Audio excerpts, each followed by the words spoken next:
Well, welcome back again to another edition of the What's Your Jump podcast. And edition 3 here, and I'm excited about this, and I'm excited to introduce you to not my guest. She's much more than that. But before I do that, I've received so much feedback from so many of you over the first 2 podcasts that we've done. The second one especially, where I discussed 3 times in my life where I had to make decisions that some felt small, some felt huge, but that I had to make, and I shared those with you in our last release.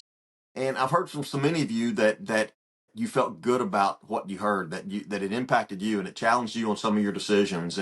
And the part that I think resonated, it appeared more than anything, was when I was discussing the fact that I had a couple people in my life that let me down on this journey that we're going to talk about today, and that it had really, I guess, created this bitterness in me that caused me to have to find a way to release that. Honestly, I wish I could say I was releasing it for them. I was releasing it for me. I was letting go of some of the baggage that those relationships and the expectations that I'd had, and the way they let me down had just affected me. And many of you discussed that you understood, and that it resonated with you and it meant something to you. So I appreciate the feedback. Today, and I will tell you that today we're recording this. We actually did it 2 days ago, full transparency, and we did this, we killed it, and I didn't hit record. So this is Logan. This is our oldest daughter, and say hello. Hi. So Logan is someone that I've referenced on a lot of things that I've done, and in the first 2 podcasts of What's Your Jump that I referenced. And we began a journey really 3 years ago now with Logan, and you know what? Tell him. A really quick, long story short, 3 years ago, I teach first grade, and I was in a small group, and I had the second of what I now know as a seizure. The first one, I kind of just pretended like it didn't happen, which, looking back, probably wasn't the best choice. But Fair. but I didn't know that's what it was. It was a twitching of my head to the side, and my eyes would kind of go back and forth. And luckily, at the time, I was in small group, and I had an assistant in my room. Small group, you got your kids around you. Yeah, but they didn't know what was happening, and so I was able to tell her what was happening and walk myself to the nurse. And Which is classic Logan. She's having a partial seizure, and she gets up and walks herself to the nurse. yeah, so my blood pressure was a little elevated. Like, obviously something wasn't right. I needed to go to the doctor, and so I called my sister, and she left work, came and picked me up, drove me to the urgent clinic, and they were like, "This is seizure-like activity. Like, we won't touch it. You need to go to the ER." So as she's driving me to the emergency room, I'm messaging parents about parent-teacher conferences that were supposed to be that night, rescheduling them for the next night. I'm shopping on Amazon, just normal stuff. Didn't think a whole lot about it. Didn't think it was really anything to be concerned about. So I go to the emergency room, and as it always is at the emergency room, it was a long. And so they diagnosed me with complex migraines. Right. And they were like, we're going to do some scans, like a CT, just to be sure, like out of extreme precaution. So they took me back for the CT. A little while later, where the 2 of us are sitting in the emergency room. It's COVID at the time, so only one person could be in the room at a time. And the ER doctor comes in and finger guns me and is like, "You've got a pretty big mass on your brain." Who does that, by the way? I mean, this is the delivery, is I feel like the air guns. Maybe it was to soften the blow. Who knows? But it took a minute to process, because I thought she was like maybe pranking me. But she said the neurosurgeon is still here finishing up a surgery, luckily. He's going to come in and talk to you and explain things to you, show you your scans, all of that stuff, talk you through this. He has an opening in 2 days to remove the tumor. And I'm like, so you're telling me I'm going to have brain surgery in 2 days? Okay, cool. So a series of doctors come in and out over the next several days, but he comes in a couple hours later and does all the neurological tests and tells me it's likely cancerous. And so 2 days later, I have my brain surgery and I have my tumor removed. Quite a while later, we get the official diagnosis that it's stage grade 4 glioblastoma, and one of the more aggressive cancers, especially brain cancers. Very often it comes back. Once it's there, it's super hard to get rid of. It's just very aggressive. The life expectancy is 6 to 9 months, and past that, it's like a 7% chance of survival. So I'm beating the odds. 3 years, baby. 3 years now. We talked about decisions, and I'm jumping in here because I want to tell you one decision that I regret that I hope you can learn from in my mistake. The day of that seizure, Logan called me and I was at work and I didn't take the call because I was in the middle of something. I had something going on. I was in a meeting. I've always regretted not taking that call. You need to know this. In life's walk and all these decisions that we have to make, and that can feel like a big one, whether you take the phone call or whether you don't, take the phone call. Okay? Take the phone call. A call from your family is always going to be more important than a meeting you're in at work. And if the people around you don't support you taking that phone call, then you might be in the wrong place. So I regret that call. I regret not taking that call. And that's one decision, maybe the only one as we've gone through this journey that I can look back on and I regret. So now we're okay. We're in the storm. Okay, over a couple of days, it's holy cow. How did we get here? Well, what's going on? Logan showed a lot of courage. I probably showed a lot of fear. I remember day 2, we look out. You're 7, 8 floors up in the hospital, and we look out, and there's all these people in the lawn of the hospital. Talk about that. I teach first grade again, and it was my class, siblings, Shout their out to Potter Gray, parents, Potter Gray Elementary. the staff of Potter Gray. They'd made signs and just came out to show me that they had my back. They supported me through whatever this journey held. And at that time, we could have never dreamed what this journey would hold. But it was so good to see that the people around me had my back, because I knew I was going to be out of work for a while. So my first graders, I was there one day and then I was just never going to come back it ended up being about 3 months. So when you looked at all the support that you had, and honestly, Logan's grown up in a town 30, 40 miles away, and that's where my wife and her mother live. And now she's relocated to this community. And it was in that moment for me that it hit me, wow, she has developed in a very short period of time this group of people around her. How did it make you feel? Well, you talk a lot. I mean, obviously, this podcast is Take the Jump. And a big jump that I had to take in my life was to leave my hometown. The school that I grew up in, I taught at for a while, to leave that and go to a whole nother community where I student taught, a school I student taught at, and a school that I really, really wanted to work at. But it was still a big, scary decision. Change is always hard, and anybody who knows me knows that I don't really do change. If I can keep it the same, I'm good with that. And so I had made that jump, and that was, very validating for me that these people, they had my back. I was amazed at how often they reached out and this showering of love that they showed Logan and that they showed our family. So now as we move forward over the course of the next couple of days, so she has her brain surgery. It is successful. Granted, we knew the surgery went well. We also knew that now the big part of the battle wasn't ahead of us. Well, and at this point, we didn't know what type of cancer it was. Right. We knew it could be glioblastoma, which was worst case scenario, or it could be a variety of other cancers that were notably easier to treat. A little more manageable. So as you can see, she's kicking this thing's butt. But as you've gone through the storm and you look back, and when you're in a storm and it's thunder and it's lightning and the wind's blowing and it's raining, you can't see very far in front of you,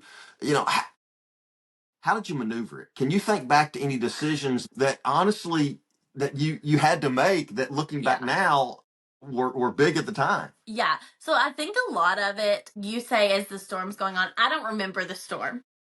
I don't. Ooh, I remember the storm. I remember the journey pieces of it. I remember moving in with my parents and everybody was taking care of me. I think probably a big decision I had to make is, so we went to MD Anderson to get a second opinion. And they said, anything that we can do, Vanderbilt can do. Yeah. So thankfully, we can stay at home and live here rather than going to Texas for treatments, which we were fully prepared to have. Which, by the way, we're at MD Anderson, and she's laying in the bed one night, and we're in Houston trying to gather more information about what we're dealing with here. And Logan is on the phone working on the beta convention that's coming up in a few months with our students. So even in the storm, you were working on that, and then that continued. And so I think they said anything that we can do, Vandy can do. So we knew I was going to have the 6 month or the 6 weeks of radiation every single day, 5 days a week. And then I was going to be on the chemo pill, which I lost some hair from radiation and there was some sickness related to the chemo pill. So I was on that every day for 6 weeks. And then for 5 days a month through October. And so 5 days a month she took a chemo pill. Yes.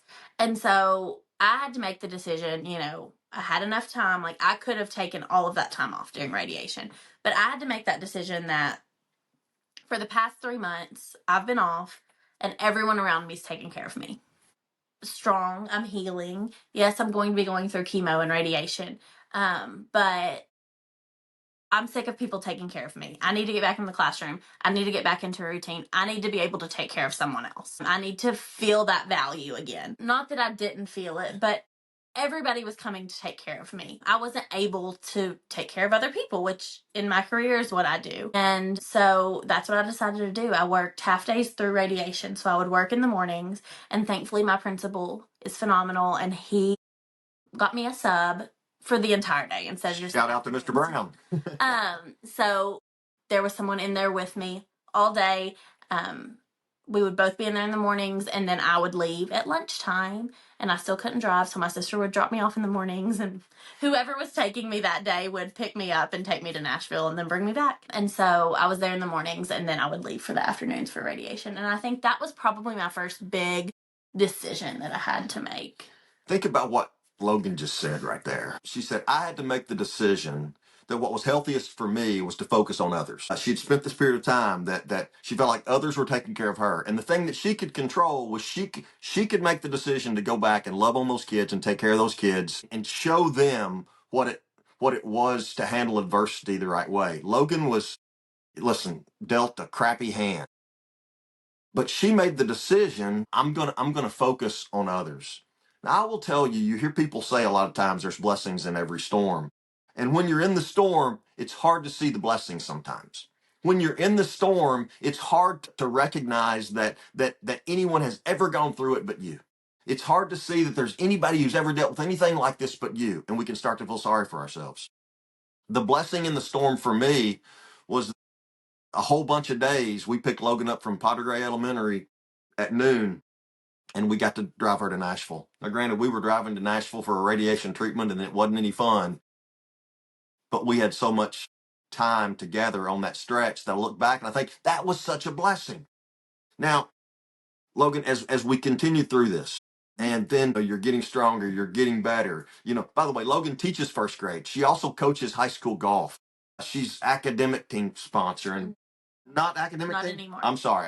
Beta club sponsor. Yes. Forgive me there. So she's doing all of these things as she continues through this journey.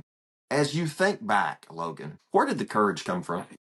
So something that makes me more uncomfortable, and he does it more than anybody.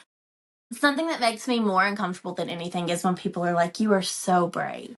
You are the bravest person I know. You are so strong. You are so courageous. And yes. Have you talked to your therapist about me? That's why I'm in there. But for me, like, it's not a choice. You are dealt this hand, and you just do what you have to do to survive. And undoubtedly, there was an amount of time that I was, what'd you say, unhinged? Unhinged just may be fair. So a decision that I can think of is, and I'll never forget this. It's one of the most vivid memories in my mind through all of this. So at this point, we're at Vandy and we're seeing my neuro-oncologist. I think that I was through radiation at this point, but that's irrelevant. And a resident comes in and she's like, Miss Steenbergen, so I see you're on Keppra, pretty high dose. And I'm like, yes, ma'am, I am. She's like, does that make you irritable? I know that's one of the side effects, and I just want to make sure I note that down. And I'm like, no, I'm great. I'm not irritable. And at the exact same time that I said no, both of my parents said yes with so much conviction. And I remember looking at them and being like, what? And my mom said, sometimes you're downright mean. In the sweetest way possible. I mean, in the nicest way possible. But looking back, yeah, sometimes I was pretty mean. And that was the moment that I knew I had a choice to make. I could keep going on like I was going on. I was feeling sorry for myself. I was, somebody would talk about having a bad day, and I'm like, oh my gosh, call me when you have brain cancer. I had very little sympathy for the people around me. And everyone is going through their own battle, whether that's brain cancer, whether that's a divorce, whether that's your car battery died that morning and it's just, you're struggling. I mean, I don't know that I was necessarily openly invalidating other people's struggles, but definitely internally I was invalidating their struggles. And so that was a big lesson for me that, yeah, you had brain cancer. It sucked. You were dealt a crappy hand, but that doesn't make your struggle doesn't make someone else's struggle irrelevant or invalid. And so that was a moment I had to make that decision that I was going to have to, and don't get me wrong, I still have a tendency to invalidate things, but I was going to have to make the decision to support those around me rather than compare their trauma or their experiences to my own. What a lesson there. I think we're all guilty of getting so self-absorbed sometime with our own storm that we don't recognize that there are other people going through a lot of things around us. I think we all are so guilty of thinking, as I did, that I'm the only dad that's ever dealt with a daughter that was being thrown into a journey that I didn't think was fair. And part of what I struggled with is that I like to feel like I've got some sense of control with things. Agree? Don't we all? And all of a sudden, I got no control over this, that this was in the hands of a power that was much greater than mine. And so I will tell you that's not a big decision for me. That was a nearly everyday decision that I had to make of Derron, you're not in control. Give it over to the one who is. Listen, there were tornadoes that came through Kentucky in the December after our journey started in October of that year. And through those storms, listen, a lot of people lost their homes. My sister and her family lost their home. I lost a big oak tree in the bottom of our property. But what that oak tree provided was me a stump. And that stump became a place where I solved a lot of issues. And when I think about the consistent decision that I had to make to Derron, listen, it's it's not just about you and what you're going through. There are many people out there that are dealing with struggles. So don't be dismissive of others. And when people say, come on, she's strong, she's got this, it was very easy for me to be flippant with that and say, you don't know us. They meant well. Toxic positivity. Toxic positivity. I think we've all learned through this. And I learned, and I came to grips with so many things sitting on that stump. But you and I have talked about when people say, prayers, you praying for you. I think what we've learned is that, hey, listen, those can't just be hollow words. I think sometimes we say, hey, praying for you, or we're on social media prayers. Well, you know what? Prayers got us through it. Prayers got our family through this. And so I would say to you, don't be flippant with that, and don't ever get so self-aware that you miss the fact that there's so many people have things going on around them. When you look back, and I rambled through a whole stump story there, as she agrees with me, when you look at your journey, what other decisions do you look back on and think, I had to make that decision or I had to do something different? You mentioned in your last podcast, yes, I listened to it. I'm impressed.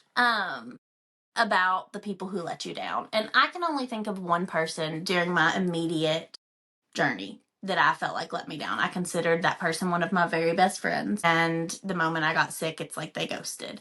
I rang the bell for radiation. They liked the video, never heard from them. And that day, I deleted them on all social media, not because I was angry at them, but because I did not need people in my life that weren't there for me. And when I got sick, all of a sudden, everyone was adding me. Everybody wanted to be my friend on Facebook. I felt so popular. And if they couldn't get me to be their friend, they were adding my parents and my sisters and my friends because we just want to know what's going on. And I get that. And the cynical side of me was, you people are just being nosy.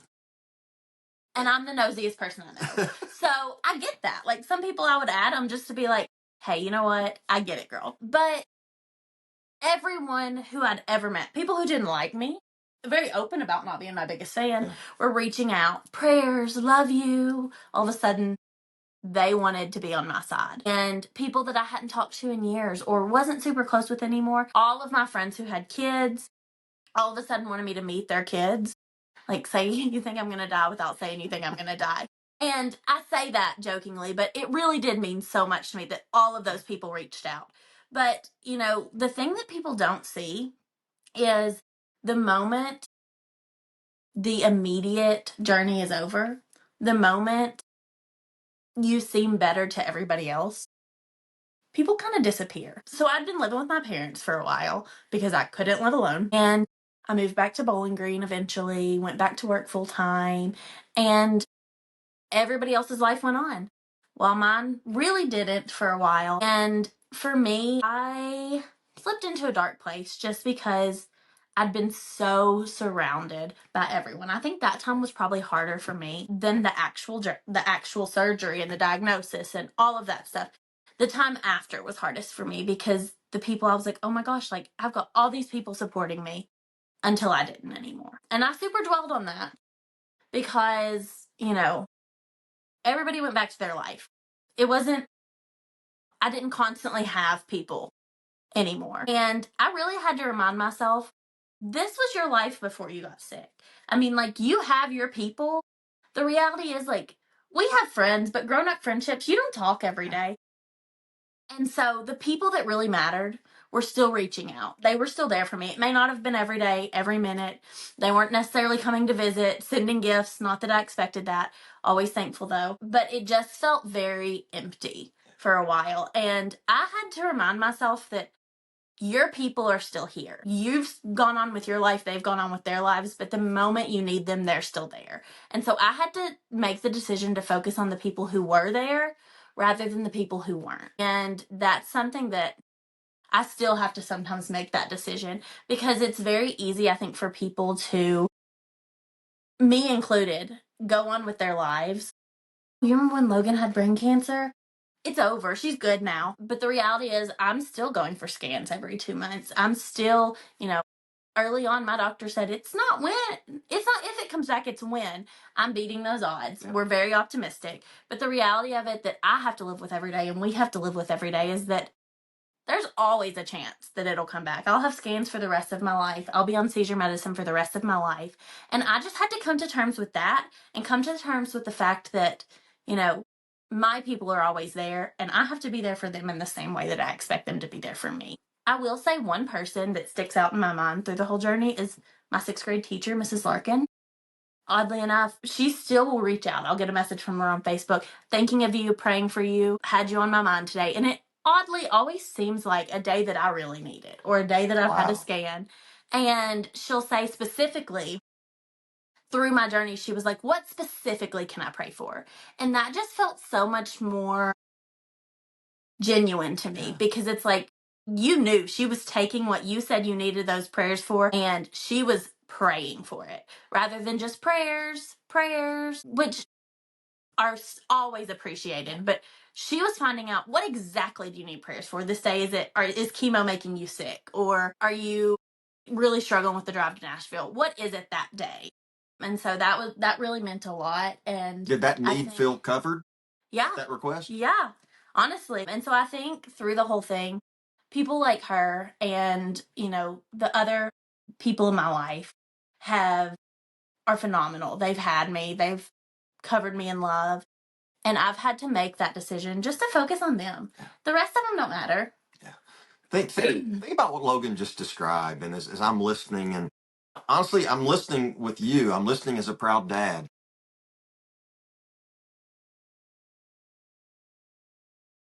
I'm listening as a proud dad. And I'm hearing stories that I've heard before. I'm hearing a couple things that she's never shared with me before. But hearing her talk about that emptiness, that lonely, that hollow feeling that she had for a period of time breaks my heart. But I also know that that period of time made her stronger. And I think we all recognize, at least, listen, when I talk about decisions that I had to make in this journey, early on, I made the decision of I'm no longer giving value to people and things that don't add value to my life. If there are people that don't add value to us as a family, as a business, I no longer have time for that. And that's not to say they're not good people, because they are. But Logan's saying, listen, I had to focus on the people who loved me, the people that had me, the circle that's there, and not focus on some of the ones that let me down. How true is that for so many of us? And maybe today you need to make a decision that it's time you spent more time and more energy and more focus on the people closest to you, on the people that love you the most. What if you spent more time with the people that were closest to you, who love you the most, that's got your back regardless of the circumstances?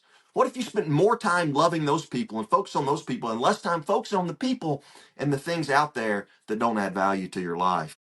I want to share this with you, and I've got one more question for Logan, but I want to tell each one of you this, that our circle of supporters across the country has been huge, and we appreciate every single one of you. But as we sit here today, Logan just wrapped up a successful golf season with her team. She's coaching first grade, all those things. She's in a relationship. Shout out to Ryan. She bought a house.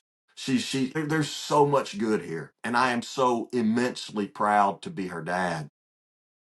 But I want to ask you a question. Okay. When you think about that you're beating the odds and you're kicking this thing's butt, and there's so much going good right now, what would you share with those, not just those that maybe have their own cancer battle going on right now, but just things going on in their life that are challenging and they're difficult and it feels too much? You've lived through all those phases. Two things. One is really focused towards cancer patients, and survivor's guilt is real. You've heard people say it, but knowing that there are people out there with the same exact diagnosis as you who are dying every single day, losing their ability to speak, walk, it adds a lot of pressure to your life to like, you got to do something big. But what you're doing is enough. You're getting through every day. You're doing the best that you can. And that's all that anybody will ever ask of you, is to just do the best that you can. The second thing, I lost my train of thought. Can you ask your question? Well, now the question was, and I'm going to interject here. The question was, what have you learned that you could share with people on their journey, cancer or not, that are dealing with difficult things that maybe you could share? And as you think about your second thought, I will just say to you what Logan just reinforced. We put so much pressure on ourselves to be great at every moment of our lives. Honestly, I love what she said. She said it's okay to just do the best that you can. At times, that's all any of us have in us. And I would remind you this, that some days you're just doing the best job that you can.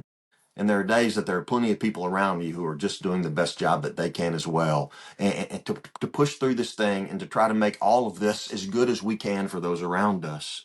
Did I buy you enough time? Yes. Good.